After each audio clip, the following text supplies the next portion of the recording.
ফেব্রুয়ারিতে একটি পণ্যের মূল্য জানুয়ারির মূল্যের চেয়ে 20% বাড়ানো হলো। মার্চে ওই পণ্যের মূল্য ফেব্রুয়ারির মূল্যের চেয়ে 15% বাড়ানো হলো। মার্চে ওই পণ্যের তুলনায় শতকরা কত বৃদ্ধি পেল? প্রশ্নটি এসেছে Sundarban gas company limited assistant coordinator 2020। তো এখানে আমরা একটা শর্টকাট পদ্ধতি অনুসরণ করব, সেটা হচ্ছে a plus B plus a into B by 100। তো আমরা প্রথমত এই ধরনের প্রশ্ন আসলে যদি বৃদ্ধি পাওয়া উল্লেখ থাকে তাহলে প্রথম যে অংশটা বৃদ্ধি পাবে সেটাকে আমরা এ ধরে নেব, আর যদি হ্রাস পায় তাহলে মাইনাস এ ধরে নেব। যেহেতু এখানে বৃদ্ধি পেয়েছে সুতরাং আমরা পজিটিভ এ ধরে নেব, এবং পরবর্তী মাসে যে দ্বিতীয় মানটা আছে সেটাকে আমরা বি ধরে নেব। যদি বাড়ানো হয় তাহলে পজিটিভ মান ধরে নেব, আর যদি কমে যায় তাহলে মাইনাস মান ধরে নেব। তাহলে এখানে আমরা বি ধরে নেই, বি সমান হচ্ছে 15%। জাস্ট আমরা মান নিয়ে ক্যালকুলেশন করব। তো এখানে আমরা এই সূত্রের জায়গায় মানগুলো বসাই দিই, তাহলে আমরা অ্যান্সারটা পেয়ে যাব। তাহলে এর মান হচ্ছে 20, আর পার্সেন্টটা বাদ দেবো, শুধু 20 লিখবো, যোগ হচ্ছে বি, বি এর মান হচ্ছে 15।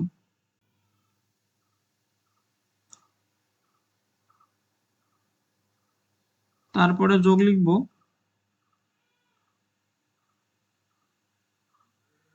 তারপরে কি আছে এ গুণ বি, তো এর মান হচ্ছে 20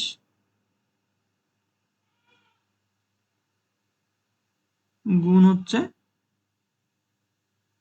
15,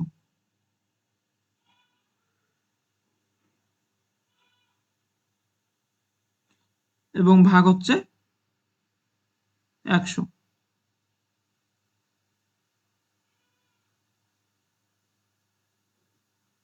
তাহলে আমরা যদি 20 এবং 15 যোগ করি তাহলে এখানে পাচ্ছি হচ্ছে 35, যোগ হচ্ছে, আমরা যদি 20 দিয়ে 100-কে ভাগ দেই তাহলে এখানে পাবো হচ্ছে 5, এবং 5 দিয়ে যদি আমরা 15-কে ভাগ দেই তাহলে পাচ্ছি আমরা 3। তাহলে 35 এবং 3 যোগ করলে আমাদের যোগফল হচ্ছে 38।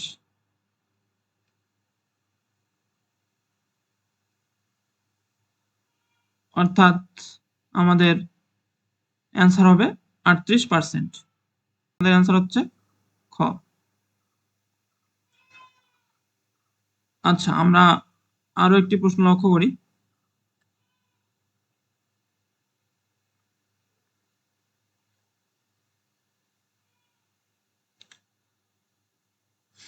একজন ব্যবসায়ী তার প্রতি একক পণ্যের দাম 18% বৃদ্ধি করে এবং পুনরায় 25% বৃদ্ধি করে।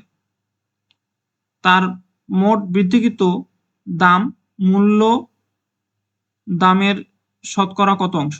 অর্থাৎ প্রথমে 18% বৃদ্ধি পেয়েছে এবং পরে আরো 25% বৃদ্ধি পেয়েছে। তাহলে আগের যে বৃদ্ধিকৃত দাম সেটা কত পার্সেন্ট হলো সেটা আমাদেরকে বের করতে হবে। অর্থাৎ আগের চেয়ে কত পার্সেন্ট দাম বৃদ্ধি পেল শতকরা, সেটা আমাদেরকে বের করতে হবে। প্রশ্নটি এসেছে বিমান বাংলাদেশ এর পাইলট 2019। তো এক্ষেত্রে আমরা আগের মতোই একটা শর্টকাট সূত্র অ্যাপ্লাই করবো, সেটা হচ্ছে a plus B plus a into B by 100। তো আমরা প্রথমে যে অংশটা দেওয়া থাকবে সেটাকে আমরা ধরে নেব এ, অর্থাৎ প্রথমে যে অংশটা বৃদ্ধি পাবে সেটাকে আমরা এ ধরে নেব। যেহেতু এটা বৃদ্ধি পাইছে সুতরাং আমরা পজিটিভ এ ধরে নেব। যদি হ্রাস পাওয়ার কথা থাকতো তাহলে আমরা মাইনাস এ লিখতাম, এবং পরের যে অংশটা দেওয়া থাকবে অর্থাৎ 25% বৃদ্ধি হয় সেই অংশটা হবে বি। অর্থাৎ এটা হবে বি। তাহলে আমরা যেহেতু দুইটাই বৃদ্ধি পায় সুতরাং আমরা দুইটাকেই পজিটিভ এ এবং পজিটিভ বি ধরে নেব। তাহলে আমরা এ এবং বি এর মান বসিয়ে দিই। এর মান হচ্ছে 18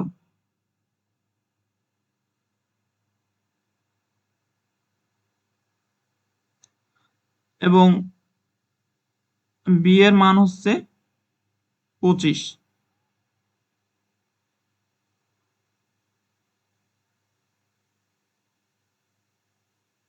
ওকে, প্লাস হচ্ছে এ গুণ বি, এর মান হচ্ছে কত 18 গুণ বি, বি এর মান হচ্ছে 25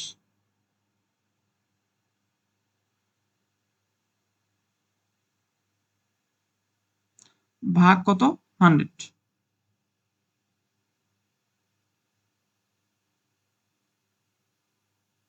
তাহলে আমরা যদি এখন লক্ষ্য করি, ক্যালকুলেশন করি, আমরা যদি 18 এবং 25 যোগ করি তাহলে হচ্ছে পাই হচ্ছে 43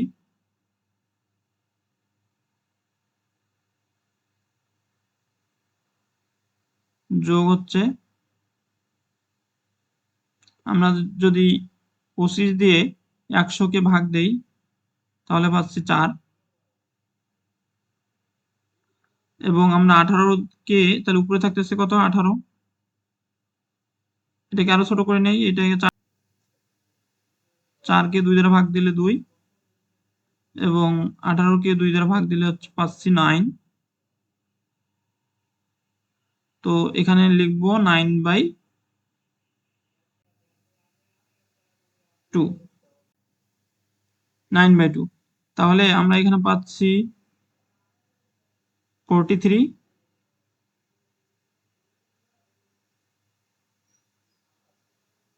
প্লাস, আমরা যদি 9 কে 2 দ্বারা ভাগ দেই অর্থাৎ তাহলে পাচ্ছি আমরা 4.5, 4.5।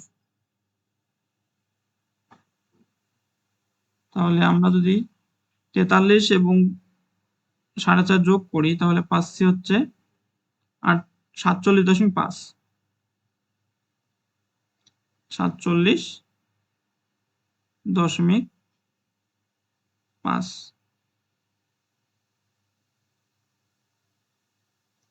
এবং সাথে আমরা পার্সেন্ট যুক্ত করে দেব। তাহলে আমাদের অ্যান্সার হবে ঘ। তো এই ধরনের অঙ্কগুলো আমরা এই শর্টকাট যে সূত্রটা আছে এটা আমরা মনে রাখবো। তাহলে আমরা এই ধরনের যদি অঙ্ক আসে তাহলে আমরা কিন্তু সহজেই সলভ করতে পারবো এবং এই ধরনের প্রশ্নগুলো কিন্তু বিভিন্ন পরীক্ষায় বারবার এসে থাকে। সুতরাং আমরা এই প্রশ্নগুলা খুব মনোযোগ সহকারে সমাধান করব। আমরা আরো একটি প্রশ্ন লক্ষ্য করি, একটা হচ্ছে বৃদ্ধি পাওয়া এবং হ্রাস পাওয়া, এই ধরনের অঙ্কগুলো আমরা সলভ করি। তো একটি পণ্যের দাম 20% ছাড় দেওয়া হলো, অর্থাৎ এখানে কিন্তু কমে গেল। তাহলে যে এর মানটাকে আমরা ঋণাত্মক ধরে নেব।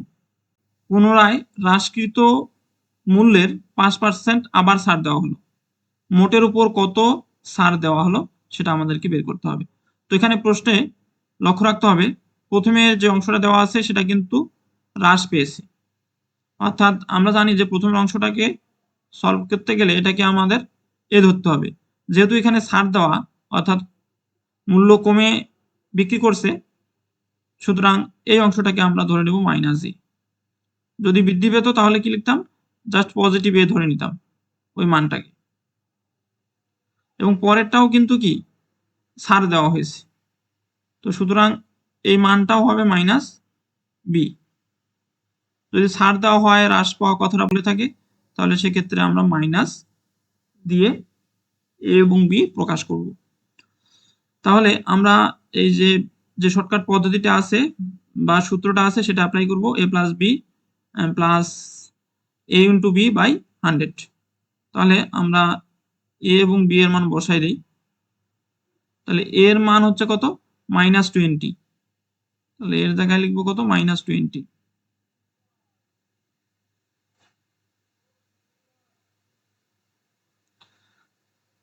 তারপরে আমাদের সূত্রের প্লাস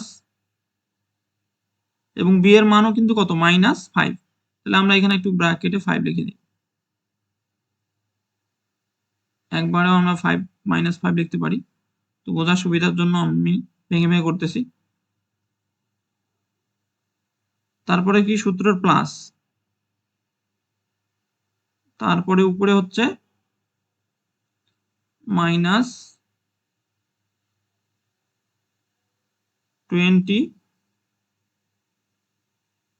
গুণ বি এর মান হচ্ছে -5, তো ব্র্যাকেটে আমি -5 লিখে দিলাম।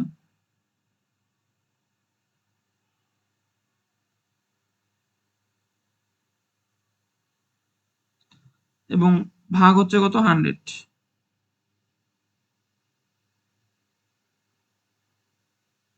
ওকে, তাহলে আমরা এখন ক্যালকুলেশন করব, ক্যালকুলেশন করলে যে মানটা আসবে সেটাই হবে আমাদের অ্যান্সার। সমান -20 এবং এখানেও প্লাস আর মাইনাসে -5 হবে।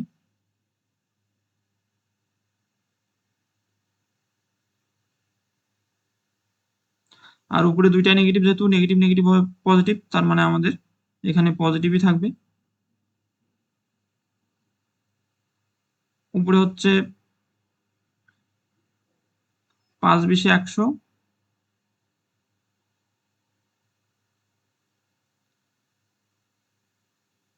বাই 100।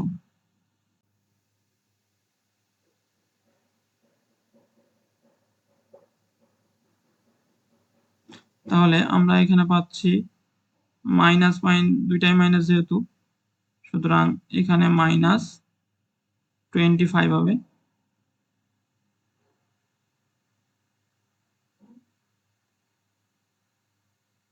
যোগ 100কে 100 দ্বারা ভাগ করলে +1 পাবো। তাহলে আমরা -25 থেকে যদি +1 বাদ দেই তাহলে পাচ্ছি হচ্ছে -24। তাহলে এবং তার সাথে পার্সেন্ট যুক্ত হবে, অর্থাৎ আমাদের এখানে -24 আসবে না, জাস্ট মাইনাস অর্থ হচ্ছে কমে যাওয়া, অর্থাৎ ছাড় দেওয়া। তাহলে এখানে হচ্ছে 24% ছাড় দেওয়া হলো। তাহলে আমাদের অ্যান্সার হচ্ছে খ। তো এই ধরনের অঙ্কগুলো আসলে আমরা এভাবে সলভ করব। আমাদের মনে রাখতে হবে যে বৃদ্ধি পেলে পজিটিভ এ ধরবো, এবং যদি কমে যায় অথবা হ্রাস পাওয়া বলা থাকে অথবা ছাড় দেওয়া বলা থাকে, সেক্ষেত্রে আমরা -b ধরে ক্যালকুলেশন করব।